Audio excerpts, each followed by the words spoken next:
Ladies and gentlemen, welcome to the Best Phone Plans Podcast. Joining us today, we have special guest Peter Adderton. Peter is the former founder and CEO of Boost Mobile. He launched the brand in Australia in 2000, brought it to international markets, including New Zealand, Canada, and the United States, and grew it to over 5 million subscribers and over $500 million in revenue.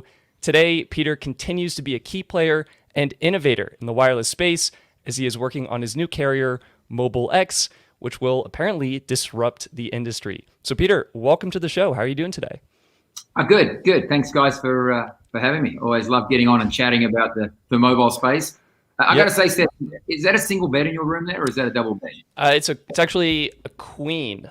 Oh, okay. All right. Well, hopefully I can help you guys out and get a bigger bed for you, mate. Get you a king. Get you a king. Yeah, you know, I'm a pretty tall person, so my feet actually hang off of it. I bought it for my friend. I'd be worried if it was a bunk bed. Then we'd have to have a serious conversation. For sure. But no, actually, where I want to start today, Peter, is just a little bit of background, a taste of how you got into the mobile landscape. You know, obviously you're super entrepreneurial. You started Boost Mobile, you started Amped Mobile, you had a 360 camera that a few people are talking about because you're so mobile focused.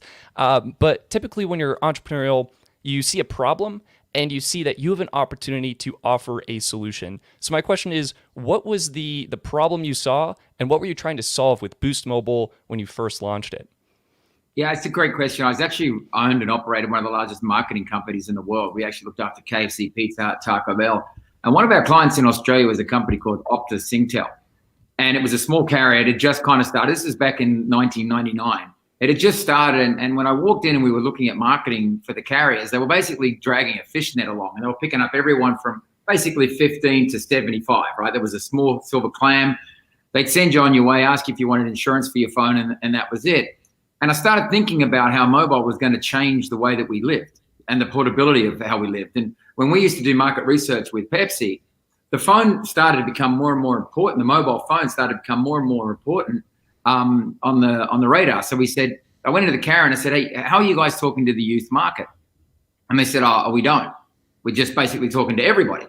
And I said, but youth are going to require a different plan, right? They're going to probably use more nights and weekends. It's going to be more important. Where a business consumer traveler is probably going to use more during the week. And when 5 or 6 o'clock comes across, they turn off, they go home, but the kids fire up. So these days and nights and weekends. So we really said, why don't you start breaking up the network and start to basically tailor it to the consumer? And this was obviously back when we had like 56 kilobits per second, right? We were right. You know, basically the fax machine, the telex machine was a lot faster. But I could start to see how it was going. And so we started creating user experiences. So I went into the carrier and said, listen, I'm going to create this brand called Boost. Virgin was just about to hit the market.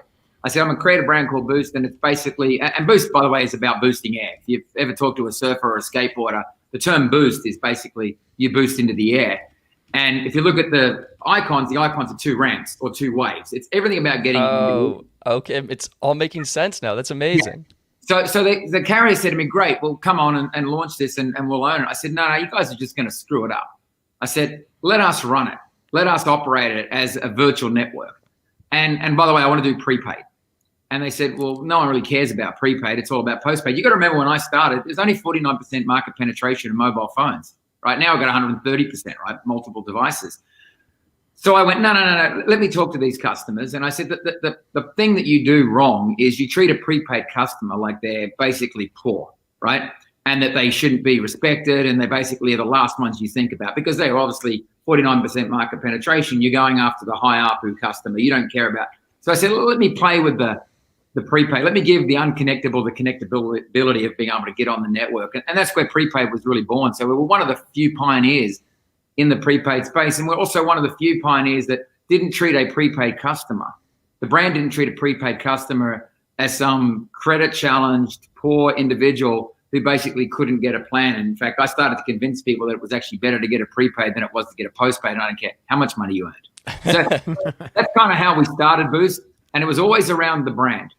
It was always around making people feel good about being part of the Boost brand and not feeling bad about being on prepaid. And I think that that's where we had success. And then from there, we just continued to develop the brand. It's been very successful for us. Right. That's amazing. Great to hear that story, Peter. My question, when you started, it sounded like there was huge opportunities for growth because, as you mentioned, only around 50% of consumers had a smartphone. Today, 130% market penetration, it's saturated. How do you feel the MVNO market is positioned now? Is there room for growth? Is it just a race to the bottom? Where do you think it stands? Well, I think what's happened is the carriers in the past haven't truly been after the value player.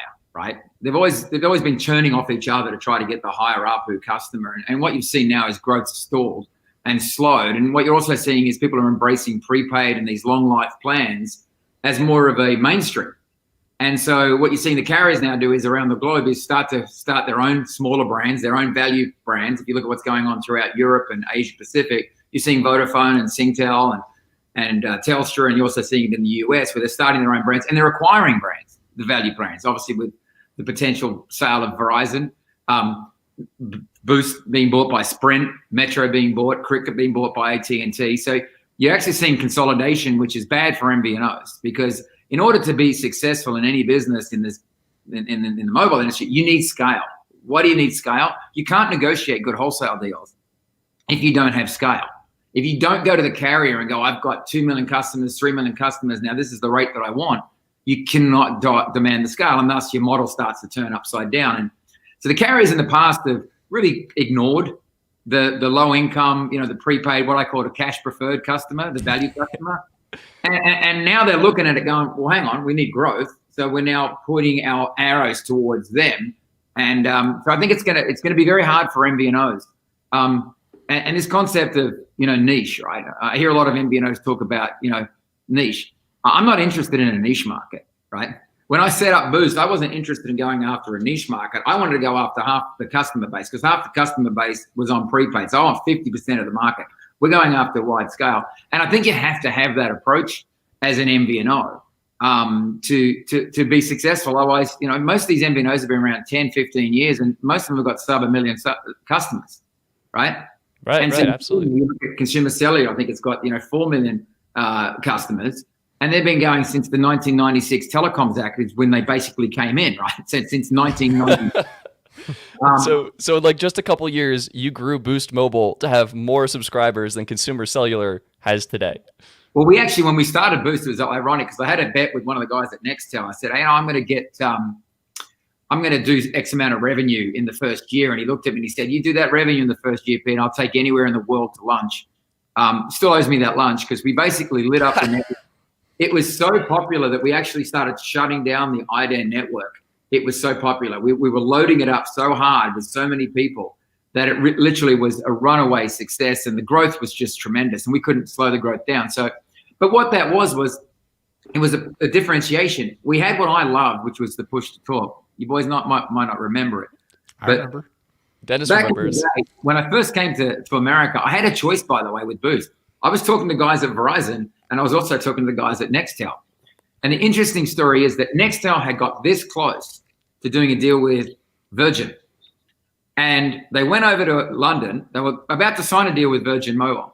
They went over to London and they showed Richard Branson the i50, the brick phone. You remember the old brick? He looked at it and said, there's no way in the world I'm going to put my brand on that. I'm going with Sprint. I'm not doing it, right? Because the handsets were clunky. They were massive. They were big. And it was basically a construction worker's or an FBI's phone, right? The Nextel. Yeah. So, I come with this, I'm going to do youth. And what I loved about it was the walkie-talkie, right? Because back then we didn't have data of any speed that mattered, right? So I was like, okay, these guys have worked out how to deliver voice twice. They've got an application for voice and they're delivering it twice. You also got to remember that when we launched, there was no interoperability with SMS text messaging. Verizon to Verizon, AT&T to AT&T, or singular to singular, Nextel to Nextel. You couldn't text anybody else on any other network, right? It didn't happen. And so we saw this, and then suddenly we're now pushing to talk, instantly doing voice around the country. I went, no, kids are going to love this. They're on the snowfields. They're going to have quick instant chat. You don't want to have to go through finding the number, dial it. It's just bang, and you could light up 5 to 10 of your friends, say one thing, I'll meet you at the clubhouse or I'll meet you at the ski resort, and 10 of your friends would get the voice message. And it's so funny now that you go back and look at what's happening in the world today, where we're basically going back to chat rooms, right? Yeah, with Clubhouse and Twitter, yeah. Yeah, so, we're going back to chat rooms, and because people love to communicate and love to chat. So I love that. So I went in and said, we can fix the handset problem. So we were a large part of Nextel's IDAN, which was their technology they were running on Motorola's handset design. Boost actually led a lot of that to bring the handsets smaller. And we did a lot of things. We had games, the first games, Java games that we were doing, the original little Snake game, but we brought in like MotoGP and Tony Hawk's skate game. I mean, today that would be basically laughable, but at the time it was pretty impressive. Yeah, Peter, that's amazing. What are some things you've learned from starting Boost Mobile that you're bringing with you to MobileX? Okay, great question. Laser focus, right? When you do something different. I mean, a lot of people look at Boost today and go, it's very similar to Metro, and it is. It morphed itself into basically being a small telco, a mini telco. They kind of lost their way significantly. We haven't in Australia because I've been running that thing for the last 20 years, but definitely in America, it's lost its way. It just basically became a price. And when you go after price, there's nowhere else to go. So what we did was we were innovative with Boost at first, right? We drove games. We used Java. We were basically using push to talk. We were trying to do things with the data network that didn't really make sense, but at the time we were pushing that. So what we're going to do with MobileX is you've got to have a point of differentiation, and differentiation can't be price. If all you're going to do is do price, you're not going to survive. You're just not going to win, and you're not going to get the scale. So we have to make the consumers' lives easier. Prepaid was the first ever of that. We made life very, very easy, and then it kind of steps itself forward. So laser focused and make consumers' lives easier. Have the touch point easy for them so they don't have to think about what they're doing. So what's the pain point that you're trying to address though? Like what's not being addressed right now that MobileX is going to solve? Basically what you guys do every single day of trying to explain 15,000 plans. You got to remember, you got to go back and look at why pricing plans are where they are today, right? And you guys look at them and go, okay, well, I've got this gigabyte, that price. They're all designed for a reason, right? They don't magically appear, right? So inside of carriers, take a step inside a carrier where I've spent a lot of time, right? They have a pricing team and a finance team, right? And the last thing that the pricing team and the finance team thinks about is you. You're the last thing that they think about. They look at OPEX and CAPEX and spectrum spends, and they look at how much is it going to cost to run their organization. They look at the 35,000 people in there where they probably only need 5,000, but they've got 35,000 because it's an old man's club where they just keep re-employing the same people and looking after each other. You got a very large engine, right, that you've got to feed. So that's what drives pricing. And then they look at, okay, well, I don't want to set this price up because I don't want to bring this customer who's too stupid to realize they don't need to spend $200 a month or $150 a month down to a $40 plan. So let's not upset them. Let's try to keep them out. So you got all these things. By the way, the consumer's not being thought about yet, right? This is all about them. Because they've got investors, they've got shareholders, they've got to have growth, they've got to have invest in their money. So the pricing model's built around them surviving. That's how it works. And so then they spit out a plan, and out comes the plan, and you guys look at it and you rate it. What I sit back and go, half the consumers don't even know. Actually, I'm going to go 90%. Don't even know what plan they're on. If I asked them, how much data are you using a month? They wouldn't know. They wouldn't have a clue, right? But what the carriers do is they're masters at confusing you, right? And they've been doing this, by the way, for 20 years, 30 years. This is not new. They confuse you. They want you to think, you know what? I don't know how much I'm going to use, so I may as well just go for that unlimited plan just in case I do, knowing full well that you're never going to use unlimited. They know that, right? So I sat back and went, well, slow down for a second. Everyone's using artificial intelligence to put inside their network. How do I improve my margin? How do I improve my profitability, right? How do I reduce customer care? Not because I don't want people calling me as much, but it's because it costs me money, right? How do I reduce all of that? And it's all, how do I get a better margin? How do I go to my investors on the street and tell my investors on the street, look at the growth that I'm experiencing, right? Share price goes up. What goes up? My bonus. What goes up is my options. What goes up is all the other things. You got to remember also, most of these CEOs, right? They're not around forever. They're not founders of these businesses. They're running other people's businesses, right? Right. So a 4-year, maybe a 6-year lifespan. They got to use by date like a carton of milk. They'll eventually go. So what they're going to do is they're not going to upset anybody or do anything stupid.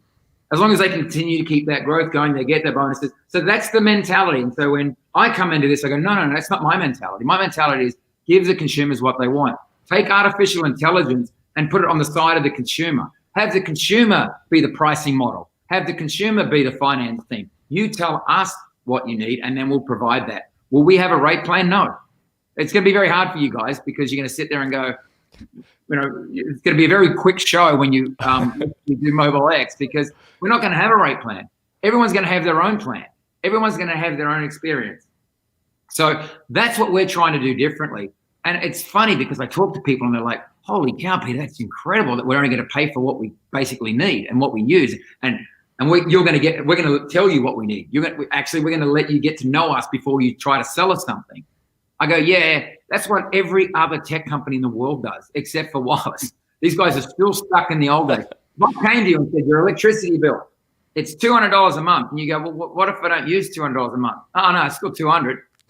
I'll just keep the money. Is that cool? You go, no. When it comes to wireless, everyone goes, yeah, okay, that's all right.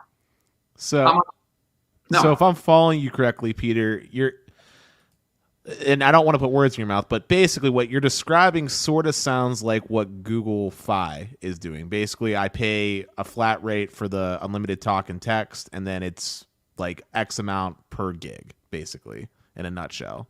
Is that basically what you're going for? But in this case, it's literally just starting at zero, pretty much? Yeah, well, first of all, this is not a hobby of mine like it is for Larry and Serge and the guys over at Google. Right? It's just a hobby for those guys. To me, this is a lot more in depth. There's no 7 strategies to why I've got a mobile platform sitting there, right, which is what Google has. No, this is about getting to know you and what you need. You know, the interesting thing is the technology today exists where we can actually know what you do. I mean, in fact, most people have technology, even just a basic app developer. You know, I founded a company called Digital Turbine, which has now got a $7-8 billion market cap, and which is an app install platform. The information we can collect is quite incredible, but no one uses the information to help the consumer, right? They use it to actually sell you more. And so what we're going to do is turn that on itself. Once we know what your patterns are, and if you talk to artificial intelligence engineers, they'll tell you that basically most people are pretty predictable, right, in what they use. You'll have some outliers that are out there. So we're going to learn from you. We want you to tell us what you need, and then we'll deliver that. If you're not using a lot of voice, if you're not using a lot of data, if you're streaming at a different streaming rate, basically have an IT person inside your own personal network that's going to help you manage what you do. And so for us, it's about getting to know you and learning you, and you telling us what we should be charging you, not us telling you. Peter, that sounds completely backwards. So I'm really excited to see this when it comes out. We start from zero. I don't have 5 corporate jets and 35,000 people and a big magenta building with a cafeteria that would rival the Vegas buffets. So I'm quite happy. So Dennis, go ahead. So Peter, have you figured out which network you're going to go with for your new carrier? Well, it's not helping that I'm bashing every single one of them on a consumer level, because I do fight for consumers. I said to someone the other day, if I put myself above the fight, I spent the last 3 years and hundreds of thousands of dollars of my own money fighting for Boost to be separated from the merger, because we all know what was going to happen, right? They were going to keep it and they were just going to dump it and just have Metro. So I fought hard, the FCC, the DOJ, first in the door at the DOJ, last out of the door at the DOJ and the FCC. So I'm a big consumer champion. I always have been, even when I started Boost. So that's been an issue. I don't think T-Mobile want me over there. I personally think that they're probably scared to have us in there, because we will call the bullshit if it is bullshit, and that's one of the things that I'm very focused on. And we are talking to the other carriers, but obviously there's Verizon buying TracFone. And I'm obviously concerned about that transaction because we're going to lose another big customer. So we are working on the network, but I don't know whether my actions are helping or hurting, but I don't care, because the one thing these carriers talk about is they talk about fighting brands, right? They wouldn't know a fighting brand, mate. They get a slap over their head and they'd be knocked out. So, from our perspective, when you're a street fighter, I was one of the first original sponsors of the UFC, long before it was called the UFC, with Dana White back in the Boost days. That's a street fight. When you get in that cage, one man's coming out. When the carriers get in there, they're basically just slapping each other and throwing glass in their faces of water. It's not a real fighter brand. It's not a street fight. So we're street fighters. So we'll see which carrier, in my opinion, is more interested in the fighting for the customer through the MobileX brand than anyone else. Sure, sure. It's kind of funny you bring up the billing and the evolution you're bringing to that.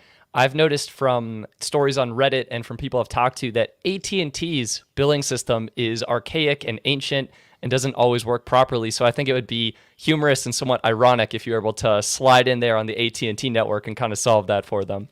Well, let me tell you, if you knew, so I've been doing this for a long time, 20 years.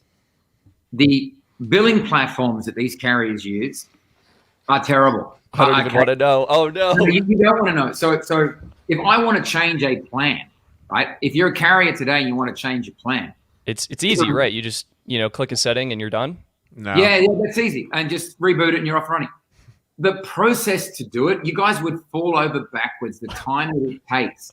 So when I come out there and say, I don't have any plans, everyone's got an individual one, even if the carriers go, it's the best idea in the world, Peter, they can't do it. Now, the only guy that's going to have a chance of doing this is Dish, because they're building a truly open RAN. They've got a greenfield network.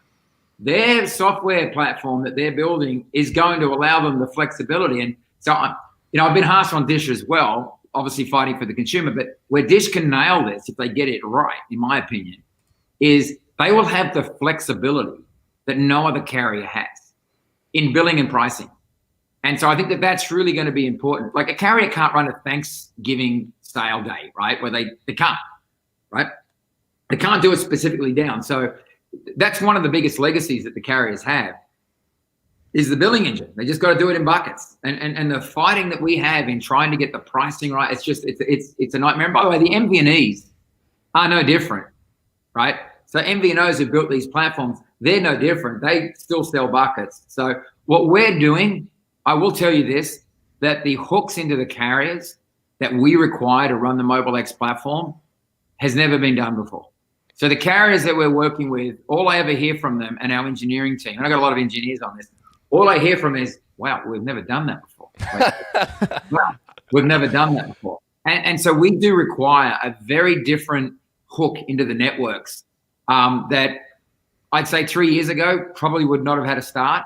But I think today the carriers are starting to realize they need to do more of this. So, but it technically what we're building, without going into any of the secret sauce, is it hasn't been done before. And there are many, many challenges on the network side that we've had to overcome, which is why it's taking us a little bit longer because, the front end's easy, right? Sure, yeah. Throw up a website. Yeah, it's easy. They're all ready to go. It's the hooks into the carrier that require us to be able to get the information and repurpose it is really what takes the time. Yeah, I'm assuming that you're probably developing a lot of stuff in-house because I know if you were using something like Avaya's software suite or something like CSG or Salesforce, I know they're not going to have the capabilities of what you're kind of alluding to with having all those different rate codes, or at least it would be very hard to manage. So I'm assuming you're probably developing your own in-house biller, I'm guessing. Yeah, and we're lucky because we use Salesforce down in Australia for Boost, right? So I understand a lot of the different platforms. We are, and so we're taking pieces, elements, AI pieces from different people and different platforms, but it all starts with our user experience, right? What that does, how it looks. And, one of the things we're going to have is a real time, which, a lot of carriers aren't going to, I think, like initially, is we're basically going to look at what your plan is, what we're recommending, and then we're going to have a basically right next to it compares to every single plan in the marketplace based on your usage of where you should be and what that price is. So wow. this comparable chart. So you can sit back and go, well, how does that recommendation that MobileX just came up with compare to, say, US Mobile or Verizon or AT&T? And we'll show you, but the plan you should be in, and I would argue 90% of the people aren't in the plan they should be in. Oh, 100%. I mean, that's my job, is trying to inform people of these more affordable options. Like, hey, you can save money if you're interested. Like, you can get something half the cost. Here's the flaw in your strategy. I agree with you. So you got pricing, right? So pricing sits there and says, these are the pricing that we make the most money on, that we can actually get the best return. Then it goes to the sales team, right? And then the sales team sits there and goes, I got a master agent and I got a dealer network. So the dealer network gets more money on the higher plans. So then all the way down, then the customer walks through the door, not knowing anything. I don't know what I need, or what is your usage? I don't know. Let me have a look. Oh, you should be on this plan. That plan is designed to give them the maximum amount of commission. It isn't designed to help them as a consumer, right? And so the whole model's broken until it gets to the consumer. And the consumer basically, as long as they stay naive, so you guys aren't helping, by the way, the carriers by educating consumers. Hey, that's actually our goal. We want to make sure everyone's getting on the most affordable plan possible, whether that is US Mobile, whether that's MobileX with the new platform that launches, or it's someone else. We just want to help people find what's right for them. Now, Peter, you mentioned that you're hooking into these networks in areas that have never been hooked into before. Would you consider actually partnering with Dish or potentially using the Dish network, as they're going to be the network that's built from the ground up with all new technology and won't have this legacy crud sort of causing problems? I know the Dish guys well. I know Charlie well. Obviously recently I've been fighting on behalf of Boost, which I don't own, but as you know, with the Fox business and then getting Mike Sieverts and those guys to extend the 3G network. We're network agnostic.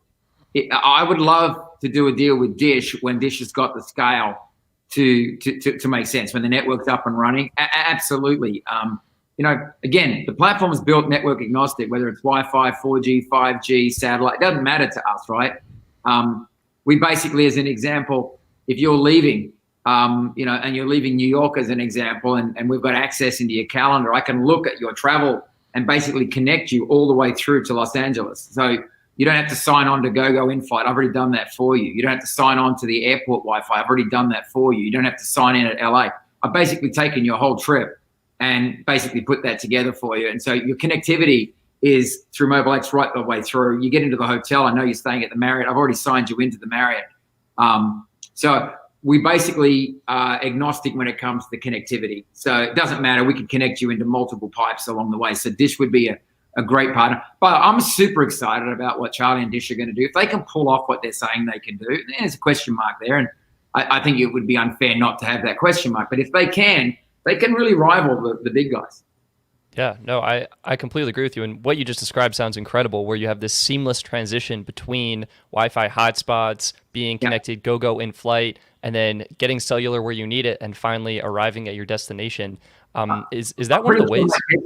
My tech team, if they're watching this, are going, "What the hell's he? Why is he giving up everything?" But, hopefully, there's only 5 guys watching you. Yeah, there's 5. Good. That sounds absolutely incredible. And is that one of the ways MobileX is sort of striving to differentiate themselves and also provide consumers with a much better experience that they've never had before? Yeah, the one thing that I don't know that every technology that's ever been successful, that's ever done, is it's created peace of mind for the consumer, right? The ability to know that I'm only using what I'm using and I'm not getting ripped off. And what does that mean for MobileX? I'll tell you what that means is it means the average revenue per user is going to be significantly lower than what's out there. Is that concerning? Like, do you have investors in this, Peter? That's... when you sit back and you look at it, if an ARPU that exists today is basically built on a foundation of artificial pricing, eventually it's going to collapse, right? And so what we're seeing now is a race to the bottom, right? We're going to see the collapse. The carriers go spend all this money on 5G, which, I've been a big skeptic on. 100%. Yeah, I've heard plenty of your stories. Yeah. The carriers spend all this money on 5G.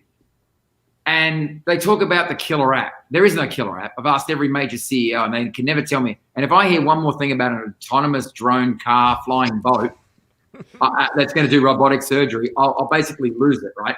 The average consumer doesn't care, right? So their strategy, after spending billions of dollars, tens of billions on spectrum, on upgrading their network, on getting these new phones, their strategy is 5G is the same price as 4G. That's it. So I'm sitting back going, you did all this, and the best thing you can come up with is that 5G, this great technology, is just going to be priced the same as 4G. Oh, and by the way, you get a taco on Tuesday, right? I'm sitting back going, where's the speed-based pricing? Like, where's all the things that increase the ARPU, increase the revenue, increase the better experience for consumers? It's not there. They don't know how to do it. They've created a technology that basically, I put up the other day that our strategy will be, we'll have 5G and it's just going to be where it's available, it should be faster than 4G. That's our marketing, because that's exactly what it is. Where 5G is available, it should be faster than 4G. There's nothing else in between, right? And so I just sit back and go, they can't even sell 5G at a premium. And so when I sit there and go, it's going to collapse. But I also do believe that there are customers out there that are buying 1 gig plans and 2 gig plans that probably would go more to 4 to 5 gig if they knew, right, the usage. That's Stetson. Oh, yep, that's me. I'm on Wi-Fi all the time. I hardly use any data. Okay, so there's people out there that you can bring up, right, because you're now helping them. So, of course, you'll bring them down, but most of the carriers don't care about the $30 price point. And so MobileX does. And I think that we'll be able to give people one, and I look at it like Uber does, right? And like most of these technology platforms, and that is if you create a great experience. I mean, Uber's changed their lives, right? It has. It's changed their lives, and it fixed the pain point. What we're trying to do is fix the pain points. And my attitude is the more customers we get, clearly the cost of network goes down. So at some point, it hits a flex point where you start to go, okay, now we're making money. But, you know, I'm not just about making money on megabytes, minutes, and messaging. Once I got the trust of the consumer, this, again, my team's going to kill me. There are finance applications. There are auto insurance applications. There are a bunch of other applications. But the first thing you got to do is get the consumer's trust. Once you got their trust, they'll let you do other things for them. So really quickly, Peter, I have so many questions boiling in my head from everything you talked about. But one of the ones I want to bring up is this. So you were talking about catering to the lower cost consumer. Are you intending to target premium users like myself who value having 100 gigs of priority data, having lots of hotspot? Are you going to be targeting us as well? Or is this mainly going to be focused on because you said you're not focused on price, right? It's about using what you can use. So how are you going to target the premium user like myself? What are you going to be doing? The fundamental MVNO model doesn't allow us to target you, Dennis. It's just that the economics don't stack up. The wholesale versus the kind of own your own operator network. So the economics of being an owner operator is very, very different. But what we will do is we'll look at your usage and we'll then recommend, which is unheard of, we will recommend a Verizon or T-Mobile plan that better suits you. So I will sit there and go, hey, Dennis, I can't save you any money. I can't offer you what you need. You need this plan, right? And I'll probably push them over to US Mobile on their unlimited plans to send them broke. So that's probably my strategy to knock out a competitor. So I'll just be sending them to anybody who thinks that an unlimited plan is going to work. So I'm just going to push them over there. I will basically recommend you a plan from somebody else if we can't save you money. That's unheard of. That is unheard of. But what if I don't want to have my money saved? Right? I'll give you an example. One pain point that I know a decent amount of our audience has identified is they really value having hotspot. I know Stetson, last week you were hotspot man all day.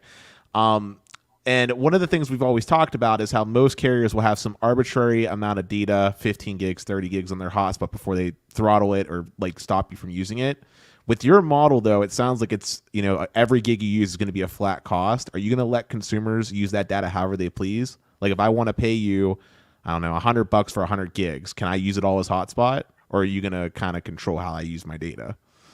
No. If you can pay for what you use. If you want to use it, you can use it. But you got to remember that if we believe what the carriers have been telling us about 5G and the whole reason why the merger got through, and these guys are under oath at the Senate hearings, both Marcelo and John Ledger and Mike Sieverts, capacity is going to be huge in 5G networks. Capacity is going to allow us to lower prices. So let's fast forward to these 5G networks. Why are they even talking about hotspot versus normal gigabytes? If capacity is why we were sold this merger, then there's so much of it in the pipe. There should be no throttling. It should be free for all. Everyone can access it. And so I do believe that there will be tremendous amounts of capacity. These guys are in an arms race against each other, right? They live in a vacuum, right? They live in a vacuum. And I think the consumers will benefit from it, not because they designed the consumers to benefit from it. It's because they were in an arms race against each other, and they're going to build these massive networks with all this capacity. I mean, people don't realize that the 4G network today isn't running at full capacity all the time, right? Right. I think it's probably less than 50%, 90% of the time, right? And there are certain areas where it's running at a much higher capacity and they start to throttle you down. But I just sit back and go, 5G is going to add to that. So these guys are going to sit back going, holy cow, we've got all this capacity. What are we going to do? We're going to have to use it. So I don't think that in 2 years' time or 3 years' time that we're going to be talking about hotspots, slow down speeds, all that. I think that that's all going to be out the window if the carriers are telling the truth. Sure. Well, you've talked kind of about who MobileX may not be for, like those premium unlimited users. Who do you see as MobileX customers going forward? I think anyone who looks at their plan is probably on an unlimited plan. It doesn't need to be on there. And I think that's the majority of unlimited customers, if you want my own personal opinion. No, you're definitely right. Yeah, and I also think that it's people who basically are spending more time in Wi-Fi than they realize. They have these higher data plans, and they think that they need them, but they don't. And look, the good thing about us is before you sign up to the plan, we'll tell you what we think you need, and you can look at that and decide whether that's enough or not enough, right? And so you don't have to buy our plan and then work out 30 days later, what have I done, right? We'll download the app, tell you what you're doing, how you're doing it, and then basically it'll come back from there. So to me, it's really going to be everyone will try it, we hope, and then certain customers will fall off and go, okay, they don't have the product for me, because at some point you can't make money. If my model is I'm going to sell an unlimited plan and hope to hell that only people use 10 gigabytes on that unlimited plan, it's a pretty flawed strategy, and I think that's what most people do with their unlimited plans, especially the MVNOs today. If they don't have, because there's different models, inside of carriers of how you get a wholesale deal, retail minus, per gigabyte, upfront pay. There's 4 or 5 different ways that you can set up an MVNO. So I just think that at the end of the day, consumers are going to learn very quickly from us what they need, and again, if we're not right for them, then I'm more than happy to push them somewhere else. How will you go about convincing people? Because all these major carriers have spent billions of advertising dollars trying to convince people they need unlimited.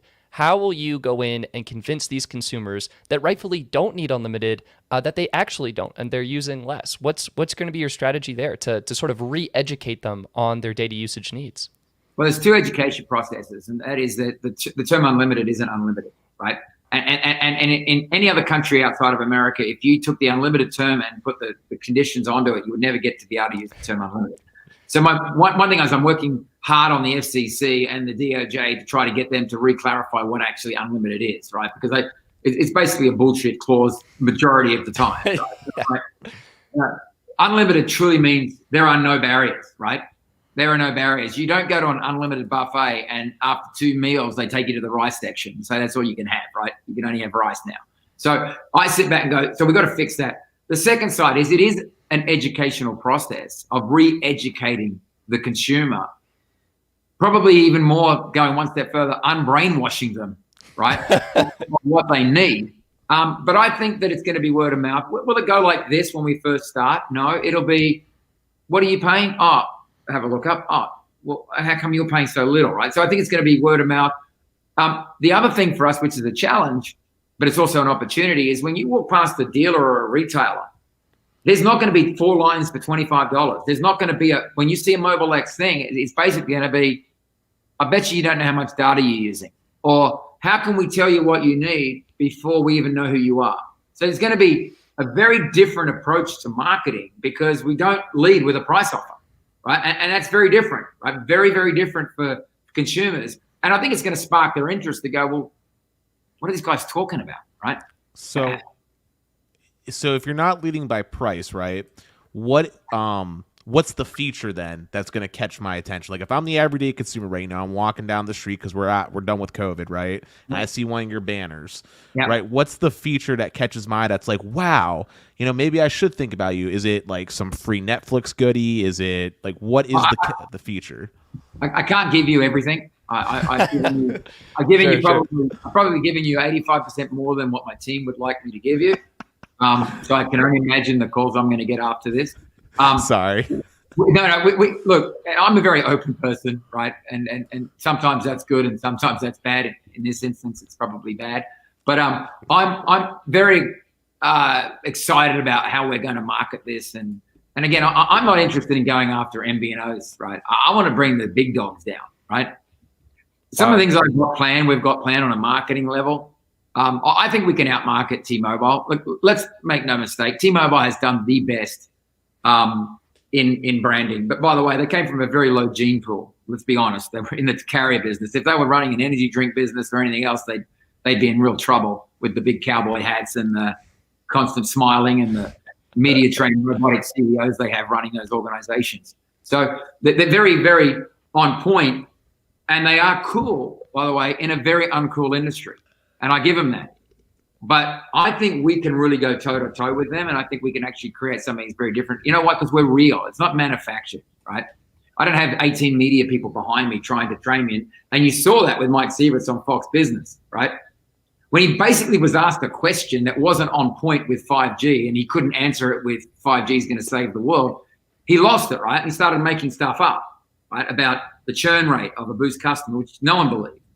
And then, saying that the FCC was requiring him to shut down the 3G network. That's the first anyone's ever heard of that. So he went off the reservation that I was an attention seeker, right? He went off the reservation, and then Liz Clayman, who did what no one ever does, is asked a follow-up question, right? Most of them just go, all right, David Faber at CNBC, okay, thanks, Mike, big smile, thumbs up. She asked a follow-up question, right? And unwound them more. So when you start cutting in, and that was me, the first time you can see a weakness in those guys, right? And so if you can attack that vulnerability of knowing that they're nothing more than a robotic puppet that can go off reservation now and then you can use that and you can attack them. So they're well and truly, I don't think Verizon and AT&T can do it, but I absolutely think MobileX can. Sweet. Peter, you have an amazing team of developers working for you right now on unheard of technology. We're really excited to be able to try this, to see MobileX launch. Do you have an estimated time frame, a range of dates you can give us of when you're hoping to first bring MobileX to the market? And is it going to be US or is it going to be Australia? What's the deal there? US will be first. I was going to be Australia first, but now the US is going to be first. I would love to be able to answer that question, but the one thing I learned, and one guy asked, I think on Twitter, talk about AMPed, right? One thing I learned about AMPed, and we did some things, you guys were probably like 2 years old, but the one thing we did at AMPed, which was really a mistake, was we were pioneering and we were rushing things. We were trying to get things into the marketplace because everyone kept saying, when's it coming, when's it coming, when's it coming? And we put stuff out there. We were doing things on EVDO and 3G, right? Yeah. We were doing things with Brew, the operating system, that was never been done, but long before the iPhone. We were offering UI and video, and we're the first ones to live stream a music concert. We're the first ones to launch Facebook when it was an EU application, when everyone was chasing MySpace. We did some amazing things over there, but we rushed it. And what happened was we got caught up. And the more customers we got on, the worse it got. It just compounded the problem. And I don't want to have that happen again. The good news is that the carriers haven't innovated in the last 20 years, and they're certainly not going to innovate in the next 20 years. So I'm not going to say it's going to take us 20 years, but I'm in no hurry. They'll just keep beating each other up, keep, patting themselves on the back of how great their 5G network is, keep talking about the different bands of spectrum, the layer cake, the flux capacitor, whatever they want to throw in there to confuse the shit out of us. They'll keep doing that while we'll just quietly chip away. Sure. So earlier on the show, Peter, we talked about the race at the bottom within the market, right? My question for you is if this trend keeps happening, right? Like as prices keep falling down for unlimited plans, like Visible, for example, $25 a line for unlimited, right? If it keeps getting lower and lower and lower, is it still going to be feasible for you to compete with how you're planning to do things? Because it sounds like, from what I'm gathering, it sounds like your main selling point is we're going to be paying you exactly for what you use, but if Visible can get down to say $15 for unlimited, is that really something you're going to be able to compete with? Well, I think Verizon's got a bigger issue if Visible goes to $15 unlimited. At some point you've got to remember that this is a Verizon brand, right? It's run by retail inside of Verizon, so retail controls it. It's not like these guys are independently out there fighting. They'll go in, retail will look at it and go, not a chance in hell you can do that. So go back into your hole. And it's very different. So it's a very different model. And basically it's a cheap ass version of Verizon. That's their strategy, right? And so I sit back and go, it's not really where we want to play. You remember, every one of these companies started out as the next gen wireless, and they all morphed into the cheap ass plan, right? So clearly their innovation at the beginning wasn't enough to sustain what they originally set out to do. So for me, it's very much about the ease of use. I would prefer, to be honest, paying a little bit more for somebody who's basically looking after me in other ways than to just keep cheating, getting this, because it won't survive. Like you won't stay on that plan forever, and they'll move the plans up and down. And if it starts to cannibalize their base, they'll bring it back up. And I look at a classic example in Australia is that Telstra's the biggest. They're the Verizon down here, and they have a brand called Belong, right?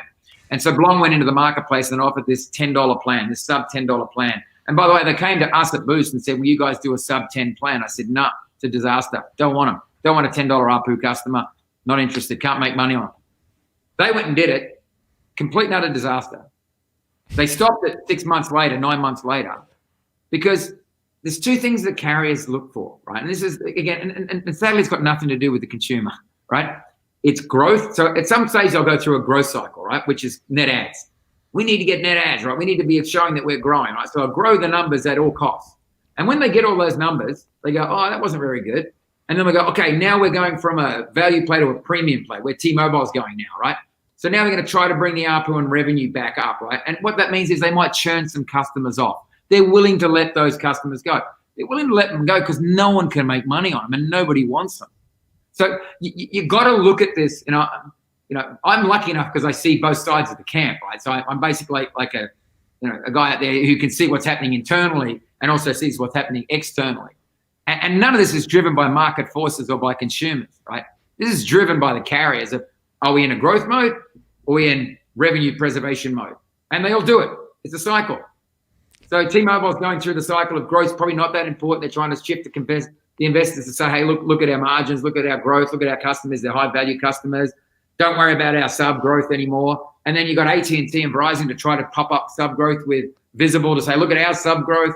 I mean, the thing's just basically dancing to a bunch of investors. And let's be honest, they're not the most sophisticated people in the world, those guys. It's true. It's true. Well, Peter, I've seen a strategy. If you want to add more lines, you can do free line deals. And it turns out that boosts your customers by quite a lot. Look, I believe if you gave away everything for free, you probably could have every single customer you've ever wanted.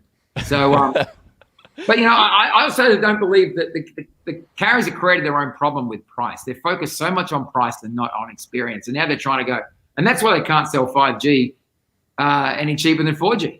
Sure. I mean, sure. Imagine you spend all that money, well, $50 billion on spectrum, $82 billion on spectrum. Basically, T-Mobile bought Sprint for $40 billion to get access to their spectrum. And the best you can do is sell it at the exact same price as 4G. That's it. And then talk about, I think they showed me a robotic tattoo artist doing a tattoo from London to America. I'm like, really? You spent $50 billion so a tattoo artist can do a tattoo on an arm in London? It's crazy. It's crazy. T-Mobile shared that. They're scratching at straws. All right, Peter, my question, will MobileX be using eSIM, and how will eSIM play a role in the MobileX strategy? We will. I actually think eSIM is a bigger technology advancement for consumers than 5G is today. I actually think that, and that's why you see the carriers not really that excited about eSIM. Anytime a carrier's not excited about a technology, they're protecting something, right? Sure, sure. I'd love to launch eSIM only, but the reality is the handsets aren't there yet. We can do a lot more in the eSIM world. Basically, just use a barcode and switch. You can have multiple lines. You can try. I mean, I love eSIM. I love the concept that MobileX works with that because you've got multiple lines. We can help manage that. If you've got a business line and you've got a personal line and you've got a family line and all these things. I'm not going to get into some of the secret stuff that we have there. I love eSIM. I've been a pioneer of eSIM for the last 5 years. I've been pushing carriers to embrace it. Problem with the carriers is they send out these messages that they're embracing eSIM, but if you actually try to use it, it's very, very hard. They make it disaster. It is a disaster. AT&T is a key one that makes it. They lost the whole scoop on it, right? Basically, they ship you out a barcode. They actually have to ship you out like a little cardboard code that you have to scan. Like instead of me just going on my computer and scanning it or scanning an app, I literally have to get a physical piece of cardboard just to scan a little QR code. Yep. What I loved about Wing, they were actually offering AT&T plans. Their agents would take a picture of the eSIM QR code and email that picture to you. So that was actually a little bit better, but still a disaster. But designed, by the way, not because they're incompetent. They designed it that way. What's been really bad for the carriers in eSIM is COVID, especially outside of the US. QR codes have come back for registering where you're going. We couldn't get anyone to use a QR code before. Now you go into a restaurant, you go anywhere, you're signing into a QR code, right? And I think that's going to be a thing going forward is as we track, COVID and where people are and how we can get clusters down. I think that's just going to be part of it. Definitely outside America, QR codes are massive. You sign in every time you go in. It is such a simple old technology. Yet these guys make it hard because they don't want you to be flipping back and forth and having multiple lines. And more importantly, they don't want to put the control back into your hands. And what MobileX is doing is that we're giving you the control. You tell us. That is awesome. One experience you talked about was kind of traveling across the United States with this seamless experience. Would it be possible to have something that's internationally based where you could potentially travel to different countries and have a similar sort of seamless connected experience? So I'm going to probably give away another secret, but you know what? Whatever. One of the things that we're doing is I don't believe that if I leave the country that I still should be paying anything for that device on that network. I don't think I should be paying anything. Zero. I'm not there anymore, right? Right. But why am I paying? And today they have international roaming, right? You still pay for what you got at home. Oh, it's a nightmare. Your bill actually doubles. You pay for your domestic bill, and then you pay additionally to use the plan outside the United States. So imagine I know that you've left the country, then your bill stops there and it goes with you to the next country. Without giving too much secret sauce away. Now we can do that because we're a global virtual network operator, right? So we basically will be operating in multiple countries. And without giving it away, you got to understand that the margin the carriers make on your data roaming, and you only have to look at the current filings, right, of a lot of the companies now and it was COVID brought out to me a gaping, a massive hole, right, in their business model, and that is the international roaming. When it stopped, their EBITDA margins were falling by $200, $300, $400 million, and it was all because of the global roaming that these guys were making. And so when I sit back, I look at Telstra and Optus and some of these guys in Australia, and I look at the US, it's hundreds of millions of dollars of pure margin from roaming because they all look after each other. All the carriers look after each other. And so COVID actually exposed the ripoff. And you can just look at their filings and you look at their financials, you can see the gaping hole that roaming, international data roaming, has left in their profit margin. It's massive. Yeah, I've reviewed some plans where the international data add-on is literally $2,000 per gigabyte when you do the math out. It's astronomical. It's terrible, and they look after each other. They don't charge each other that. So, yeah. I think Dennis actually had a question about what's going on in Australia. I actually wanted to more specifically ask our market. So you have a diverse perspective that we don't necessarily get, right? And I wanted to ask you, as far as the U.S.'s health, like market health, as far as like the competition is concerned between AT&T, T-Mobile, and Verizon and so forth like that, would you say that the U.S. is doing better than your home country of Australia? Or is there anything that the U.S. could be learning from how the carriers operate out in Australia? Well, I'm looking at multiple markets. Just so you know, I'm talking to the guys in the UK and Europe and Asia Pacific and Australia. So I have a global aspect of it. I think what Australia and some of the other markets are doing around the networks are better. I think they're not in this. First of all, we have the same landmass. If you look at Australia, it's the same landmass as America, just not as many people living in the middle of it, right? So I think America's are very diverse and spread out. So they're trying to pick and choose where they want their networks to work. So, in markets like Australia, you're a lot more consolidated, so you can get a much better experience. The 4G network running in Australia runs 5 times faster than most of the carriers in the US, right? When you look at it, and if you look at the ranking scale of the performance of a network in America versus the rest of the world, America's quite low. And when you look at the pricing, America's quite high, right? and that's why I was a real proponent about not letting the fourth network go, right? And making sure that Dish or somebody was set up. But it really comes down to that. The regulators have got a lot of work to do in America. I mean, the regulations for MVNOs in countries outside of America are very strict. You've got to let them in. You've got to give them a fair chance to be successful. That doesn't exist in America. There are no regulations other than protecting the 3 big carriers. And the other thing is we don't allow lobbyists either.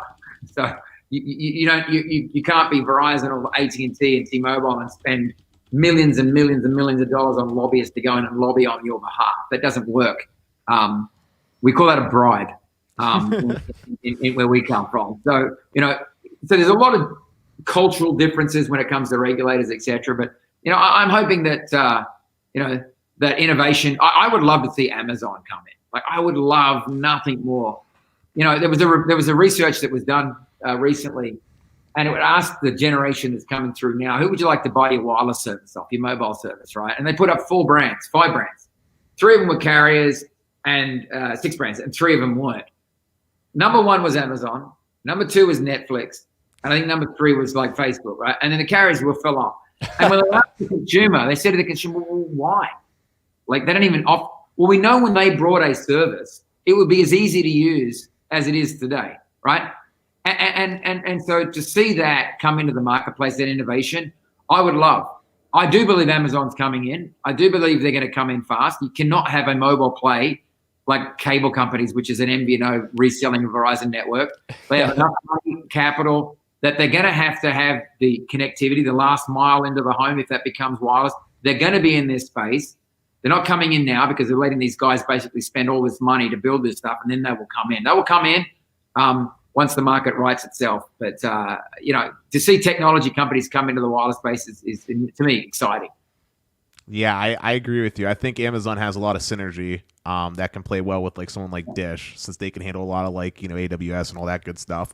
But Peter, I also wanted to ask you, is it difficult to operate as an MVNO in the US? Like, do we make it more challenging than other parts of the world that you're currently doing business in?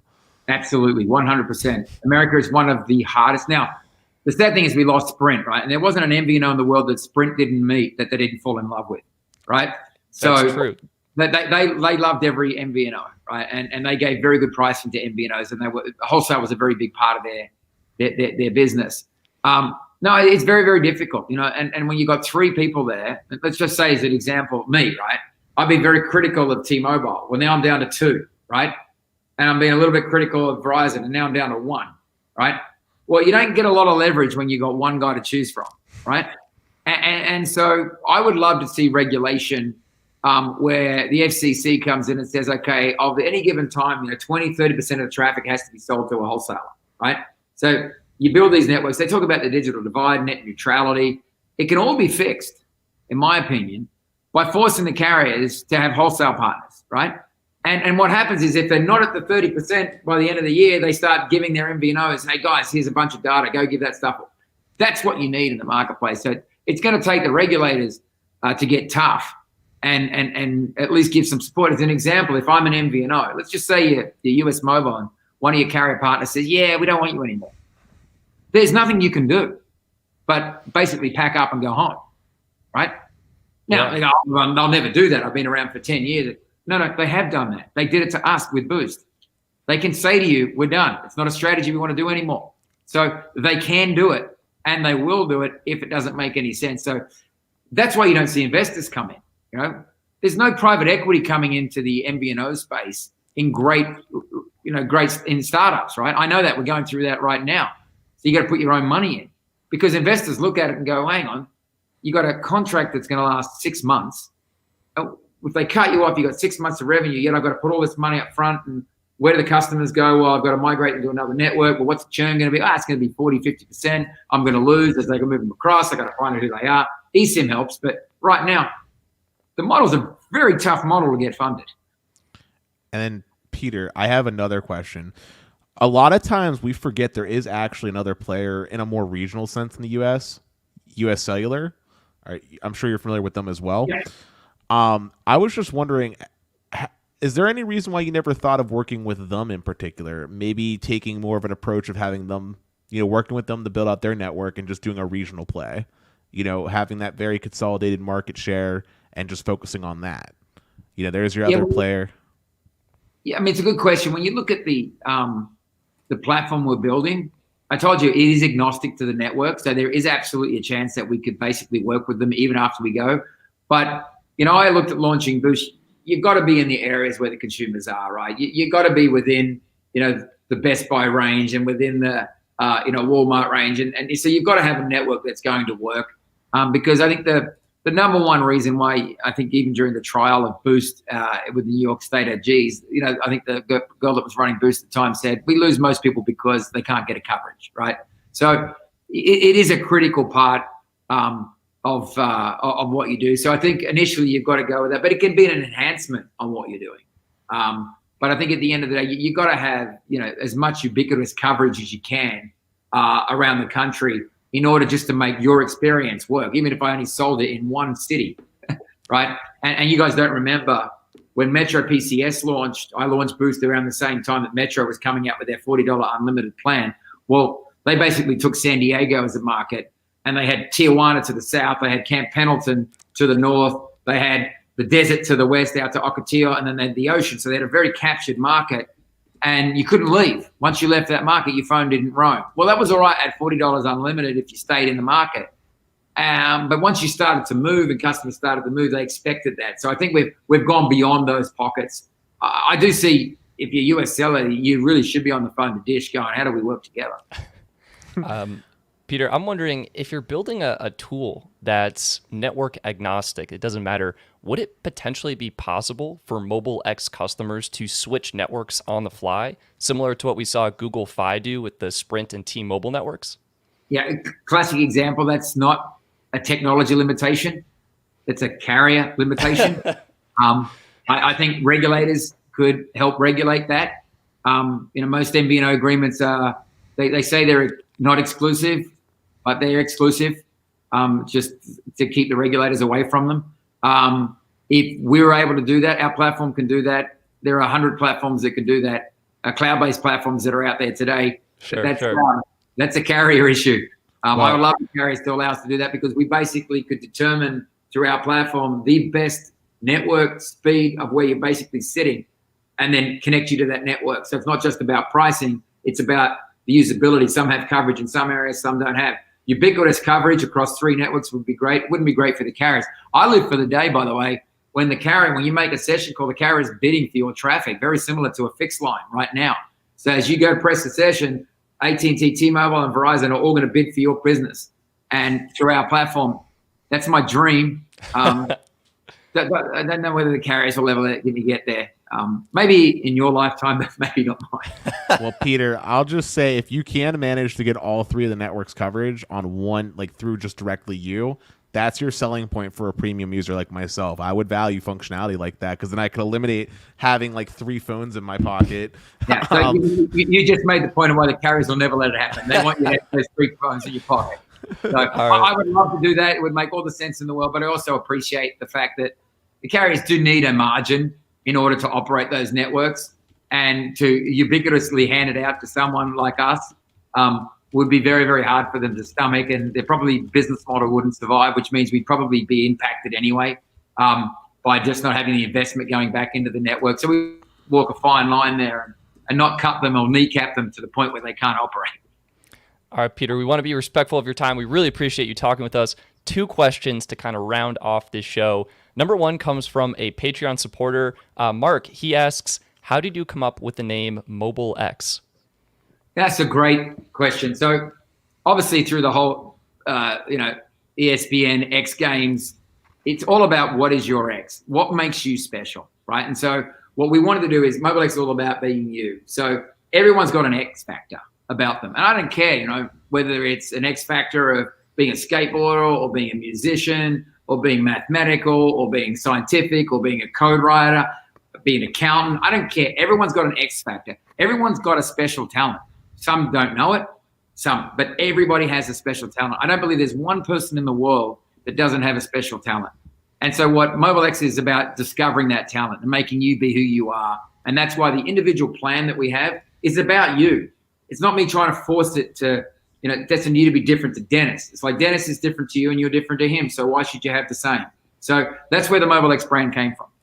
That's amazing. I love that story. I had no idea before, but I absolutely love hearing that. The last question, Peter, if you're able to share, we're curious, what plan are you currently using, or what phone are you currently using? I don't know if you want to share what plan, but we'd love to know if you're able to share. Because I found a digital turbine, which is on the Android platform, I use the Galaxy Fold. So I've got the nice MobileX Galaxy Fold, and I've also got the S20 that I sit here. So I've got a global phone, I've got an international phone, I've got it across the board. So I can't tell you the carrier because it might send you off on a tangent. I respect that, but I thought I'd ask anyway. It's not Dish. It's one of the other 3. Thank you for narrowing that down, Peter. We appreciate it. Either way, ladies and gentlemen, Peter Adderton, we want to thank you so much for coming on the show tonight. Is there anything you want to share with the audience? Where can people find you? What should they be looking for? Any message you want to share with the audience? No, I get asked to do these a lot, by the way, and I love what you guys are doing. You know, the first time I saw you break down the Mint versus Ultra and some of the other plans that you did down at per gigabyte, I actually rang our team that's running this. I said, you need to hire those guys. Like, I don't just want to watch them. I want them to be part of MobileX. So you may get a call, just as an FYI. You may be getting a call because I said, we got to hire those guys, get them out of their bedroom and get them into a basement. Because what you're doing and the education that you're giving customers has never been done before. You call it out like it should be called out. And so I was happy when you asked me to do this show, and I get asked to do a lot of these things and I don't do a lot of them. I was happy to do this one because you guys are the future, honestly, the future of consumers understanding what they need and how they need it. And that's why I encourage anybody. I don't know how you guys make money. I don't even know. You do make money? Can you advertise on the site? I don't know. However you make money, let me help, because I really think that what you guys do is a valuable service to consumers. Thank you so much, Peter. That really means a lot. That's super motivating, and we really appreciate it. And I'll sign off with the Mike Sievert fake robotic. Thumbs up, everyone. 5G. It's all 5G. Right. Take care, everyone. Have a wonderful evening, and we look forward to talking to you in the next episode. Peace.